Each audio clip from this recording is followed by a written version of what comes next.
Welcome back to Bible and Blues, and I am Cameron, your host. So good to be back in the barn. The barn is one of those places just kind of nostalgic for me.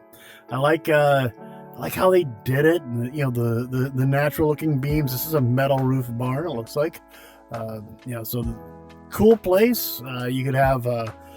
Apparently the maximum number of people in this one is only 3 people. But if you're gonna hang out and watch a movie or do a Bible study with a couple of friends, this is kind of a cool place to do it. So anyway, today we are into John 19, and this is again where this is we're working our way to the pinnacle point of the purpose of this whole thing of Jesus being crucified. It's a difficult one for me because, I'm envisioning it and thinking about what he went through for us, and it's the pain, the flogging, the spikes going through the hands and feet, the thirst, the agony, and then, bear in mind that, for him, this was all bad, but the worst part for him was that he took on our sin. And God couldn't look at him. The Father could not look at him because of all the sin that he took on at that moment, and all that agony, and that was what crushed his heart. And if you think about that, how important was that, and that sacrifice that he made for us. So, without further ado, here we go again. Then Pilate took Jesus and had him flogged. The soldiers twisted together a crown of thorns and put it on his head. They clothed him in a purple robe and went up to him again and again, saying, "Hail, King of the Jews!" And they slapped him in the face. Once more Pilate came out and said to the Jews gathered there, "Look, I'm bringing him out to you to let you know that I find no basis for a charge against him." When Jesus came out wearing the crown of thorns and the purple robe, Pilate said to them, "Here is the man." As soon as the chief priests and their officials saw him, they shouted, "Crucify! Crucify!" But Pilate answered, "You take him and crucify him. As for me, I find no basis for a charge against him." So in this subject here, he has his guards really treating him poorly. He's got his crown of thorns already. They put him in purple because it's supposed to be a royal color. They're mocking him. They're slapping him in the face. These are his men. These are Pilate's men. He's doing this. And yet he says, "I find no basis for a charge against him." This is enough for Pilate. He's not interested in this. But Pilate answered, "You take him and crucify him. As for me, I find no basis for a charge against him." The Jewish leaders insisted, "We have a law, and according to that law he must die, because he claimed to be the Son of God." When Pilate heard this, he was even more afraid, and he went back to the palace. "Where do you come from?" he asked Jesus. But Jesus gave him no answer. Do you refuse to speak to me?" Pilate said. "Do you realize I have power either to free you or crucify you?" Jesus answered, "You would have no power over me if it were not given to you from above. Therefore, the one who handed me over to you is guilty of a greater sin." Right here, he's saying that you have no power over me except what God gives you, because he says all authority comes from God, which is very challenging to many people, especially if you're living under tyranny. If you're living in a situation where your authority figures are treating you poorly. I mean, I'll give you a little example in my own personal life. I have a meeting with my boss tomorrow, and I raised a little ruckus today about something that I think needs to be fixed, and I volunteered to fix it, and I got pushback from somebody, my immediate supervisor, and I have a phone call tomorrow with my immediate supervisor. Is she a tyrant? No, she's not a tyrant. Does she hate change? She resists change. How about that? And I want to fix something that's going to cause change, and she's not comfortable with that. So we're going to have a talk about it, and pray for me on this, because it's going to be that. She's not tyranny, but she does still have authority over me. She is my boss. Now, I have an option to leave my job, At 54, that's a bad idea, especially, I mean, I've been doing this for a long time. But if that's a minor thing. If you have a really bad boss, and most of us have had a really bad boss in our lives, or parents who were horrible to us, that's someone as an authority figure over us. It's very hard to look at that person and say that person had authority over me because God gave them the authority. Now, God gives authority, and then the person who has the authority has the freedom to choose to be benevolent or tyrannical. So that's where it's tough, because it's like, well, God, why don't you why didn't you put a better person in authority over me? And God will say, I put somebody in authority over because you needed somebody in authority over you. I don't control people. God doesn't control people. Okay, and so when that person was tyrannical to you or abusive to you, and this is hard for me to say because I didn't grow up in an abusive, in a physically abusive, relationship with my parents. They weren't perfect by any means, but they were certainly never physically abusive to me. But what God will do, though, is He will take that situation, that bad situation, in some cases so bad I can't fathom it. I have heard some horrible stories, but he'll take that and he'll use it for good. And whether that good is to take you that have been in that situation and be able to minister to another person in that situation, or to strengthen you to fight for the rights of others, that might be where you go with it. So like I said, I'm not a counselor, and I can only speak so deeply into it. So forgive me if I don't take that into lightly. Okay, just want to say that. So where was I? From then on, Pilate tried to set Jesus free. But the Jewish leaders kept shouting, "If you let this man go, you are no friend of Caesar. Anyone who claims to be king opposes Caesar." When Pilate heard this, he brought Jesus out and sat down on the judge's seat at a place known as the Stone Pavement, which in Aramaic is Gabbatha. It was the day of preparation of the Passover. It was about noon. "Here is your king," Pilate said to the Jews. But they shouted, take him away, crucify him." "Shall I crucify your king?" Pilate asked. "We have no king but Caesar," the chief priests answered. Finally, Pilate handed him over to them to be crucified. Pilate didn't want to do it. He was not interested he saw it as an injustice. He was not a bad man, but he was in a bind. The Jews wanted him gone. They were afraid that Caesar or the Romans would come and just take away their ability to worship at all. And that's the way they saw it. But Pilate, the person who actually had the power, was basically kowtowed into doing what they asked.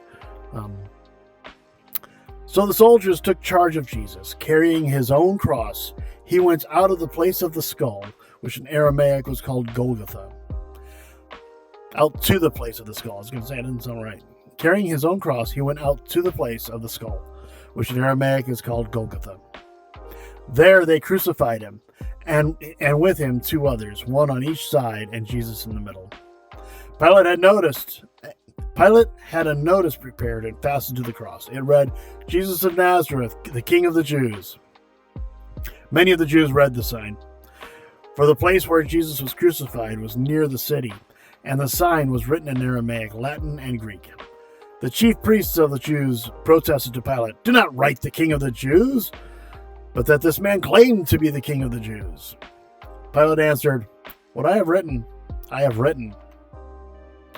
When the soldiers crucified Jesus, they took his clothes, dividing them into 4 squares, one for each of them, with the undergarment remaining. The garment was seamless, woven in one piece from top to bottom. "Let's not tear it," they said to each other. "Let's decide by lot who will get it." This happened that the scripture might be fulfilled that said, "They divided my clothes among them and cast lots for my garments." So this is what the soldiers did. Near the cross of Jesus stood his mother's sister, Mary, the wife of Clopas, and Mary Magdalene. When Jesus saw his mother there, and the disciple whom he loved standing nearby, he said to her, "Woman, here is your son." And to the disciple, "Here is your mother." From that time on, this disciple took her into his home. This was a thing that had to be done, or Mary wouldn't have anybody to take care of her. Women in this time did not have the power to care for themselves. So Joseph had died before now, and Mary was the only one that's left. And Jesus, James, and and his brothers were the ones taking care of Mary. So this is an important thing to happen. It's kind of a wrapping up of loose ends kind of thing, a tying of loose ends. Later, knowing that everything had now been finished, and so that the scripture would be fulfilled, Jesus said, "I am thirsty." A jar of wine vinegar was there. So they soaked a sponge in it, put the sponge on a stalk of the hyssop plant, and lifted it to Jesus' lips. When he had received the drink, Jesus said, "It is finished." With that, he bowed his head and gave up his spirit. Now was the day of the preparation, and the next day was to be the special Sabbath, because the Jewish leaders did not want the bodies left on the crosses during the Sabbath. They asked Pilate to have the legs broken and the bodies taken down. The soldiers therefore came and broke the legs of the first man who had been crucified with Jesus, and then those of the other. But when they came to Jesus and found that he was already dead, they did not break his legs. Instead, one of the soldiers pierced Jesus' side with a spear, bringing a sudden flow of blood and water. The man who saw it has given testimony, and his testimony is true. He knows that he tells the truth, and he testifies so that you also may believe. These things happened so the scripture would be fulfilled. Not one of his bones will be broken. And as the scripture says, they will look on to the one they have pierced. And I had to think about it as I was reading it, and kind of going back in time, back at some other things that I knew. Why would they have broken the legs and then have the bodies taken down? Why would they be doing that? Because being crucified was horrible. Oh man, it was your hands were outstretched, of course, and you were standing on a little kind of platform with your maybe with with a nail through your ankles to connect you to the cross.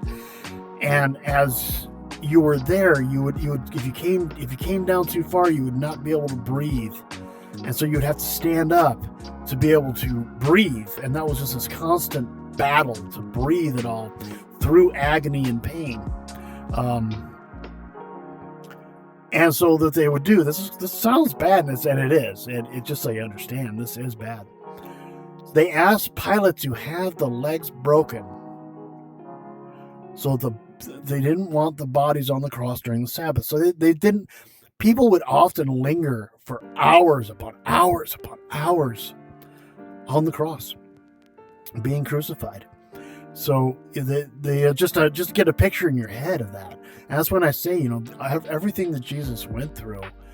I have to respect that, So they actually had these other people's legs broken. They were the two thieves, as you recall. And so that they would collapse. They wouldn't be able to hold themselves up to breathe anymore. It was, in a way, a bit of a mercy. At the same time, the last agonizing thing you had happen is your legs were broken. Okay? And then you would collapse, and you wouldn't be able to breathe, and you would asphyxiate. And that would be it for you. This is horrifying. I don't know another way to put this. This is why this is so hard for me, because I know enough to know that the pain and the agony, and then to have it increased. Okay, but the thing is that he asked for a drink later, knowing that everything had now been finished, and so the scripture would be fulfilled. Jesus said, "I am thirsty," and it was just a fulfillment of the word of the Old Testament in Isaiah, and so he had wine vinegar. And I'm telling you right now, wine vinegar wouldn't taste very good. Okay, have you ever tried drinking cooking wine? All right, or cooking, wine, cooking red wine vinegar or something like that. They'll be cooking with that stuff tomorrow night. You wouldn't want to drink it typically, but it's what they had, it's what they give to them. And Jesus had received the drink. Jesus said, "It is finished." And with that, he gave up his spirit. So with that, instead of breaking his legs, because he was already dead, he was already gone, there was no point in breaking his legs. Instead, one of the soldiers pierced Jesus' side with a spear, bringing a sudden flow of blood and water. And scientifically, this would be accurate. They actually done things to check this, and they know that during this whole process, water and blood would accumulate in the lungs, and this, part of the problem that would be so bad is it'd get more and more difficult to breathe as this fluids would build up in your lung, and it may not be in your lungs, but it would be in different parts of your body. Just this whole process. And not one of his bones will be broken. And as another scripture says, they will look on the one they have pierced. This, I believe, is in Isaiah, and it is a completion of the prophecy. Later, Joseph of Arimathea, this is a different Joseph involved here, asked Pilate for the body of Jesus. Now Joseph was a disciple of Jesus, but secretly because he feared the Jewish leaders. With Pilate's permission, he came and took the body away. He was accompanied by Nicodemus, the man who had earlier visited Jesus that night. Nicodemus brought a mixture of myrrh and aloes, about 75 pounds. How expensive would that have been? Taking Jesus' body, the two of them wrapped it with the spices in strips of linen. This was in accordance with Jewish burial customs. At the place where Jesus was crucified, there was a garden, and in the garden a new tomb in which no one had ever been laid. Because it was the Jewish day of preparation, and since the tomb was nearby, they laid Jesus there. In other scripture, we hear that this is Joseph's, Joseph of Arimathea, his tomb that he had actually had made for himself, because you can imagine how expensive that would be, and how much it would be involved. So I have somebody calling me, but I'm going to call him back. So because this is an important aspect, is that this is a really extravagant gift. So anyway, I need to call this friend back, and I will come back to you another time. I thank you so much for joining me today. I hope you got something out of it. Whenever I go through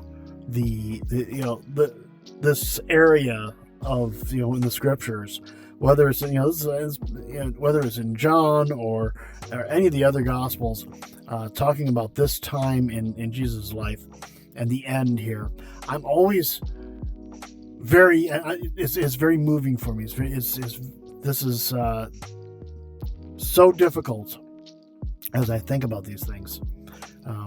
And I want you to know, Nicodemus was had visited Jesus at night and had talked to him and had found a respect for him. And Nicodemus brought a mixture of myrrh and aloes, about 75 pounds of these herbs. Okay, and that's a lot. So he was very giving too, and he was one of the he was one of the Pharisees. He was one of the leaders, and he spoke out against this whole plan. So that Caiaphas had decided to do. He spoke out against it. He said he didn't think it was a good idea.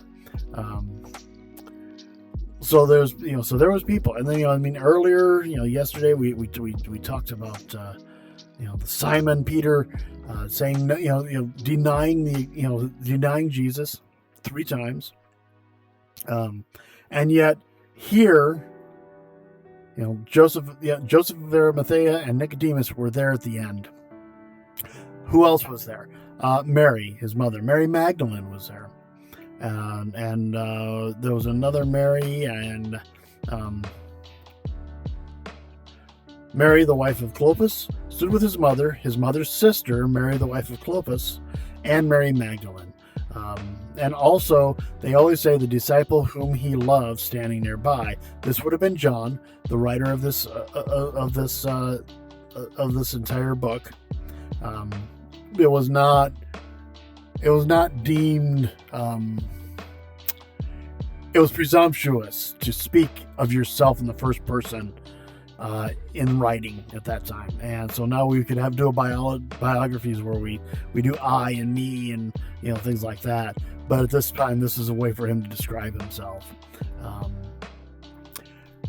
So at the end, he had Mary, his mother Mary, his mother's sister, and Mary Magdalene, John the disciple, also known and also Joseph of Arimathea, who had to be a disciple in secrets. Okay, so you can imagine what that would be like. What made him, because he was a wealthy man. If he had been outspoken about his being a disciple, he would have lost a lot. But in the end, he was kind of open about it. And Nicodemus. These are the people who were around him at the end. So it was a very small contingent of people that believed in him. This is something that it's an important thing to think about too. So without further ado, I appreciate you coming. Thank you so much. Be sure to like, share, subscribe. Be sure to let me know what you think about this. How do you feel about the end of Jesus' life, the way he was treated, the way he was he was handled, and who was there? And we'll have more tomorrow. But thank you so much for joining me today. In this coming up soon is going to be some the joyous occasion. He is risen. He is risen indeed. So, God bless. Bye-bye.